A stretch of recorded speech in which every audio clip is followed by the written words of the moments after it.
Pag-usapan natin ngayon. Okay. Speaking pa rin sa usapin po ni VP Sara Duterte, mga ka-GP Natics. Dahil nung lumabas po itong si Ramil Madriaga, mga kababayan, ay pinag-usapan po itong academics, di ba? Pinag-usapan po, mga kababayan, itong kung paano po nakapasa itong si Sara Duterte. Na di umano ayon kay Madriaga, ginamit ang impluensya ng kanyang magulang. Mga kababayan, lumapit doon sa kay Ryan Kilala dahil itong si Sara Duterte ay mahina ang kukote, palaaway pa. No? At kahapon nakita rin natin, mga kababayan, sinabi ko rin po sa inyo, nakakapagtaka. Itong si Sara Duterte ay wala pang napatunayan. Agad-agad pagkatapos po makapasa sa bar exam ay naging clerk kagad ito sa Supreme Court, mga ka-GP Natics. Ano? Tapos, etong din na umalma sa pahayag ni VP Sara Duterte, ni Ramil Madriaga, mga kababayan, nagtataka lang ako, bakit kasama ito ni Mocha? Ha? Neutral ba? O aso rin ng mga Duterte? Nagtatanong lang, mga kababayan, ha? Kasi itong si Dean Pastrana nga po, ay may sagot. Ayon dito sa kanya, hindi raw totoo yung mga pinagsasabi ni Ramil Madriaga. Dahil, mga kababayan, ito nga po. Parinig ko sa inyo. Ano bang, anong inyong reaksyon dun sa parang ang sinasabi, palakasan lamang ba? Ang pagpasa sa baste? Nalalaka daw ba yan? Pag influential ka, madali kang matatanggap dyan at makakapasa sa bar. Ano po ang inyong side naman sa bagay na ito? Alam mo, nakakalungkot nga yan, na pati yung aming College of Law ay nakaladkad dyan sa usapin na yan. No? Siyempre, hindi totoo yung ganyan, Henry. No? Lahat naman ng College of Law, no? In fact, natatawa siguro sa sinabi ni Mr. Madriaga, no? Dahil alam na alam ng mga estudyante, ng mga profesor, no? Na walang bearing kung ano mang katatayuan mo sa buhay. Alam mo naman sa College of Law, pagalingan lamang yan, talino ang pinag-uusapan dyan eh. So, ano bang, anong inyong reaksyon dun sa parang ang... Okay, so patalinuhan lang daw, mga kababayan. Wala daw yung impluensya ng kakilala o kaya nung meron kang pangalan. Okay, sabi po yun ni attorney ni Dean Pastrana, mga kababayan. Attorney rin to. So ngayon, gusto ko sanang bilhin yung kanyang mga sinasabi. 'Di ba? Yung mga netizen po ang nagsasabi, "Oh, sige nga. Sabi mo, hindi uso ang palakasan. Hindi uso ang impluensya." Ito ba ay nagre-reflect doon sa sinasabi? Nagre-reflect ba ito sa pagsagot ni VP Sara Duterte? Di ba hindi, mga kababayan? Yung mga itok-itok niya, yung mga palaman na butad, at kung ano-ano pa. Mga ka-GP Natics. Ngayon, dahil nagsalita itong si Attorney Pastrana, dahil dinidinay niya po, mga ka-GP Natics, yung sinasabi ni Ramil Madriaga, nasilip ngayon ang kanyang itinatago. Ano ang kanyang tinatago? Dito may post si Juan Sandugo, mga kababayan. Bago ko po ilabas yung litrato nila ni Mocha. Okay, sabi dito, ang Dean na hunyang huwag magpaloko. Ang paglabas ni Dean Pastrana bilang defender ni Sara Duterte ay hindi simpleng academic opinion kapag sinuri ang koneksyon, timing at nilalaman ng kanyang pahayag, lumalabas na ito ay hindi neutral analysis kundi isang posisyong may malinaw na pinapanigan. Sabi rito, huwag magpaloko sa academic na anyo. Biglang depensa ni Dean Pastrana kay Sara Duterte. Parang neutral? Parang academic? Hindi. Ang tunay na tanong, kung ito ba ay purely academic, bakit may political trail? Ano ang dapat tingnan? Mga kababayan, siya ang #1 nominee ng AA Kasosyo Party List. Sino ba yung AA Kasosyo Party List na yan, mga ka-GP Natics? Eto na, papakita natin sa inyo yung picture nila ni Mocha Uson, mga ka-GP Natics. Okay, ayan. Uy. Alright. Saglit lang. Oh, ayan po mga kababayan. Nakikita nyo naman po yan, di ba? Oh. Si ano yan, si Dean Attorney Pastrana. Oh, mga kababayan. Kasama niya si Mocha Uson. Siya po mga ka-GPnatics ay kinatawan po mga kababayan. Uy, ba't nawala?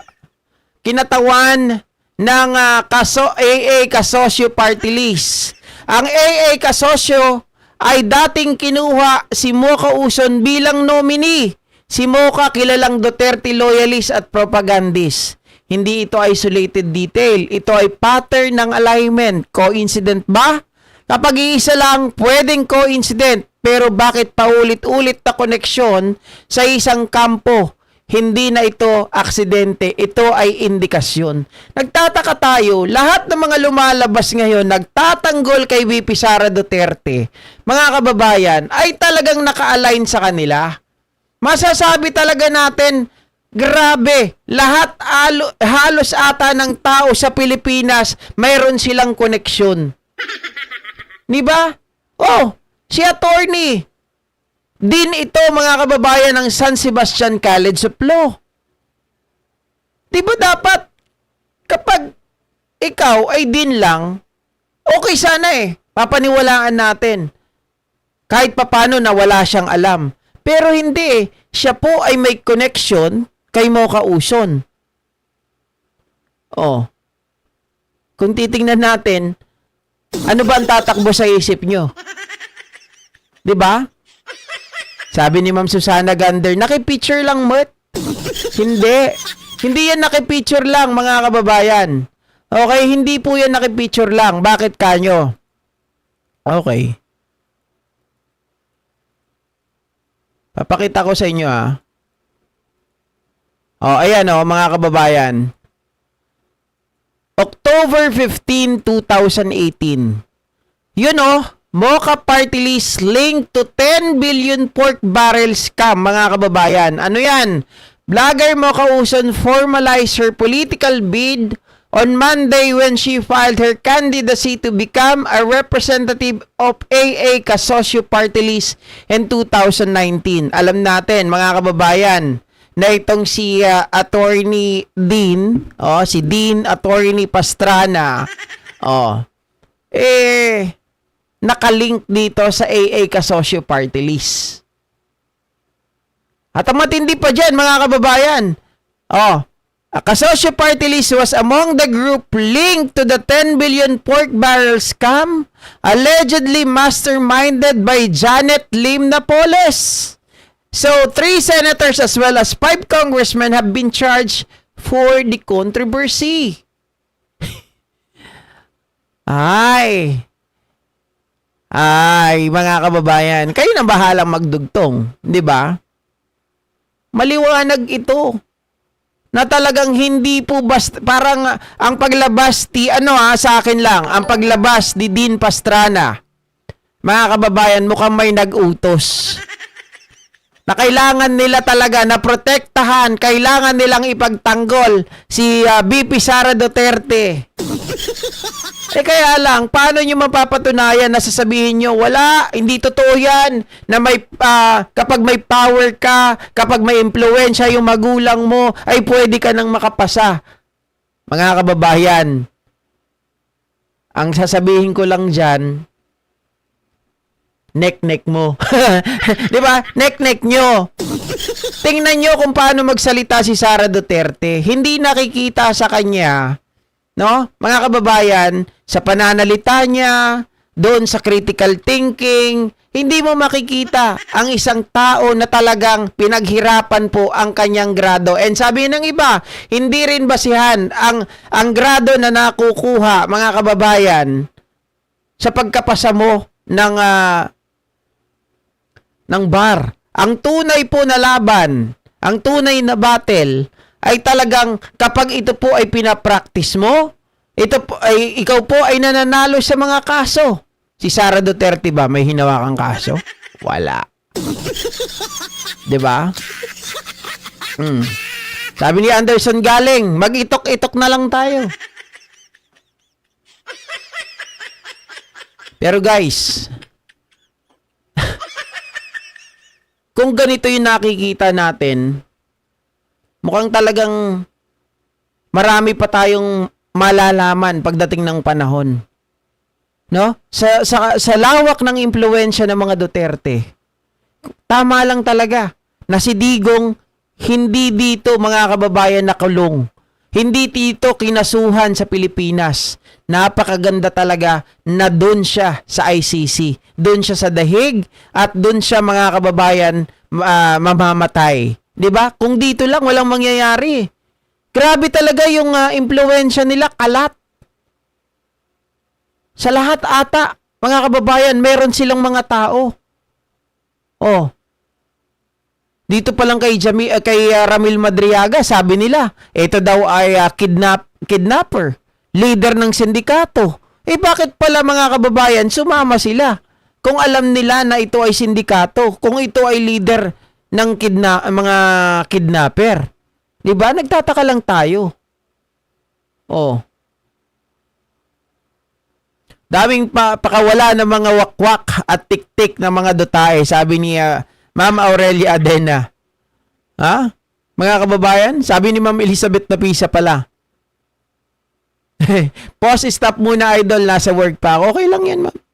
Walang problema. Sabi ni Ma'am Milena Garcia, makikita daw sa speech ni Sarah. Puro pagkakalat yung speech niya. Kindergarten, moving up, kahihiyan. Actually, mga kababayan, yung sinasabi niya na makikita naman sa speech niya, hindi siya yung nagano nun. Netizen yun. Sa kanya nyo ba narinig na sinabi niya makikita daw sa speech ni Sarah? Baka bing ito. Baka bing ito. Si Attorney Pastrana. Baka hindi niya naririnig. Mga kababayan, isampal nga natin yung mga video ni itok-itok sa kanya. April 22, si Bloodbath di na naman magpapakita, GP. Okay lang yan. Mabobomba naman siya eh. 'Di ba?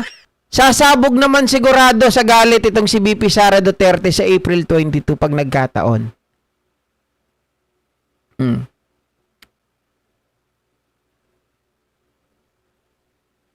Alam nyo, nakikita ko dito, mga kababayan, marami talagang pinupuntahan ang pera ng mga Duterte.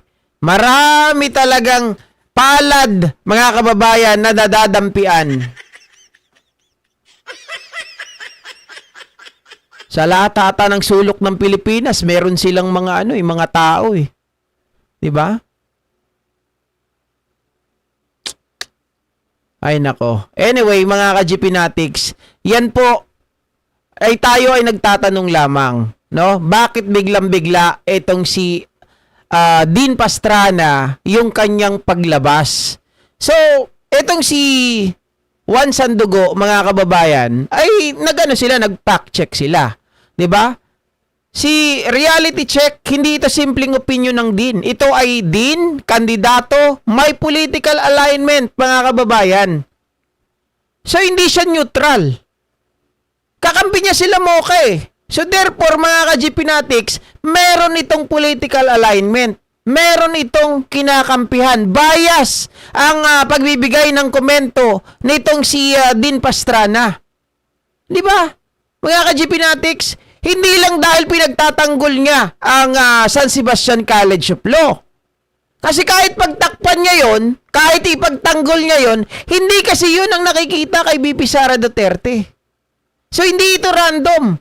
Ito ay pumapasok sa eksaktong moment na kailangan ng narrative reinforcement. Diba? Straight talk lang tayo. Kung totoong walang kinikilingan, bakit ngayon? Bakit parehong framing sa Duterte camp? Kapag sabay ang mensahe at sabay ang timing, may alignment yan, mga ka-GPnatics. Para sa akin, talagang may nagutos. O pinakadiretso, hindi ka pwedeng mag-claim ng neutrality kung may malinaw kang political stake. Dahil nakita nyo naman kanina eh. Oh, di ba yung kanilang party list, AA kasosyo? Mga kababayan? Partido ni Mocha. Party list ni Mocha. Party list din ng mga kaalyado ni Digong.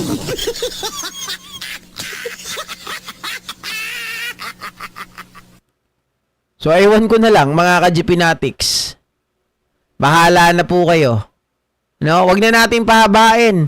Kasi, ang magsasabi naman talaga niyan yung naririnig natin on how Sara Duterte answer those question, mga kababayan, na nakikita natin na talagang laglag. Kumbaga, sa inyo pa lang hindi napapasa what more pa na maging abogada. Ganda siguro ng Pilipinas kapag walang Duterte na presidente at BP. Correct. Diba? Awanin! Sabi ni Anderson Galing, awanin, matay tiya tao, no dayta ti presidente, itok-itok aminin, Yamaga, Kumamoto, puser. Parang nakalusot si, sino to? Si Ping dyan sa Napoles Pidap na yan. Sabi ni, hindi, wala siya dyan. Hindi siya dyan ng hindi kasama. Si, dyan, si Ping. Kasi unang-una, si Kong. Sino ba to? Si Ping? Nakalusot si Ping? Si Ping kasi ang alam ko, mga kababayan, paano siya ma-implicate dyan? Hindi naman tumatanggap yan ng Niba ng pork.